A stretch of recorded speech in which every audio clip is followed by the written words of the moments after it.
Bago ang lahat, isang bargain trade pa rin ang nangyari. Si Dennis Schroeder at si Keon Ellis kapalit ni DeAndre Hunter. Kaya di umano kinuha ng Cavaliers itong si Dennis Schroeder or isinama sa trade dahil sa tax credit niya. Nasuspindi kasi siya ng 3 games. Magkakaroon ng konting adjustment sa tax ng Cavaliers. Lalo tuloy pinagkatuwaan si Schroeder online na dapat kinuha niya yung kontrata, sabi nga ni Luka. Ang reason din kung bakit siya nasuspinde ng 3 games. Parang mahigit 8 teams na rin ang napuntahan ni Schroeder mula nang i-decline niya yung kontrata na 84 million. At least, hindi siya makakalimutan kapag nag-retire siya. Na-trade din si Schroeder ng nasa 8 beses. Hindi pa kasama kasi dyan yung mga signee. At hindi pa safe si Schroeder sa Cavaliers. Pwede kasi siyang i-waive or kaya i-buy out dahil gustong talunin ng Cavaliers yung Golden State sa padamihan ng guards. Sa 15 players sa roster ng Cavaliers, 8 ang nasa guard position. Si Keon Ellis kahit nilagay siyang small forward pero parang guard pa rin siya. Sa 10 player sa rotation, nasa 7 player naman ang guards. Tanging si Evan Mobley, Jarrett Allen at Dean Wade ang parang wala sa guard position. Based pa sa report, mukhang si Lonzo maaalis din dito sa Cavaliers at pwedeng gamitin sa trade kung hindi man bitawan ng Cavs si Schroeder. Parang pinagtitripan na lang din ng NBA ngayon si Schroeder. Parang pwede pa siyang i-trade ulit ng Cavaliers kung sakaling merong team ang interesado sa kanya dahil sa tax credit. Parang nangyari noong nakarang taon. Naunahan tuloy ang Lakers kay DeAndre Hunter na gusto rin siyang makuha. Ang report kasi isang first rounder ang gustong kapalit ng Cavaliers dati pero pinamigay nila sa bargain player. Si Keon Ellis kasi expiring contract yun. Meron ang Lakers na worth 40 million na expiring contract at isang tradable first round pick. Hindi rin naman binanggit kung anong first rounder yun. Sa 40 million andun si Vincent, Clever at si Rui. Pero nasa 90 million yun kung expiring contract. Kasama kasi si LeBron. Sa player asset naman kasama si Dalton at si Bando. Ang binanggit kasi doon na pwedeng i-trade ng Lakers 2031 na pwedeng gamitin. 2 ang kailangan ng Lakers, isang 3&D player katulad ni Hunter kaso magiging downgrade kay Rui.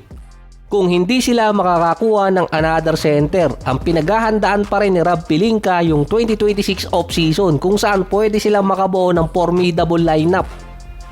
Parang hindi upgrade yung hinahanap ngayon ni Rob Pelinka papasok ng deadline, kundi maging balance yung lineup nila. Tulad na lang sa game versus Knicks, may combine na 52 points, 20 rebounds at 14 assists si LeBron at si Luka. Struggling pa ng malala si Jalen Bronson, 12 points, 7 rebounds at 13 assists. Nasa 4 out of 15 pa siya mula sa field. Pero ang yumari sa Lakers, yung mga role player ng Knicks, 20 points para kay Josh Hart at 23 points na may kasamang 6 na 3-point shot para kay Landry Shamet. Lamang pa sa bench scoring ang Lakers kontra sa Knicks pero lumamang pa ng nasa 12 points sa end of game yung Knicks kahit pa struggling si Bronson at kahit din itong si Towns dahil meron sila mga role player na sumusuporta sa offense pati na rin defense.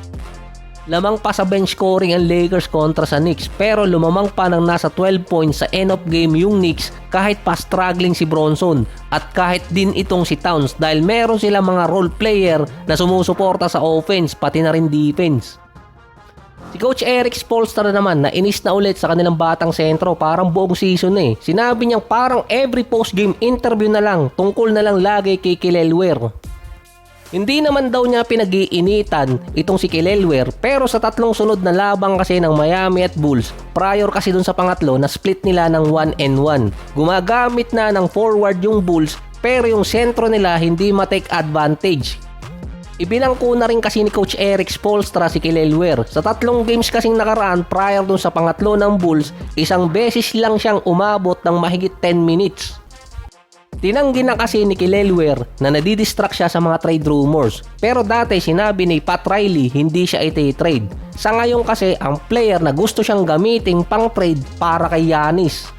Bukod pa na lagi siyang kino-call out ni Coach Erik Spoelstra dahil sa mga antics niya, inconsistent at ilang beses na rin kino-call out ni Coach Erik pero hindi binabago yung style. Tinapos din ng Miami yung series versus Bulls nasa 3-1 pero nasa number 8 ang Miami sa standing pagdating sa winning percentage pero number 7 naman sila kung bilang ng panalo.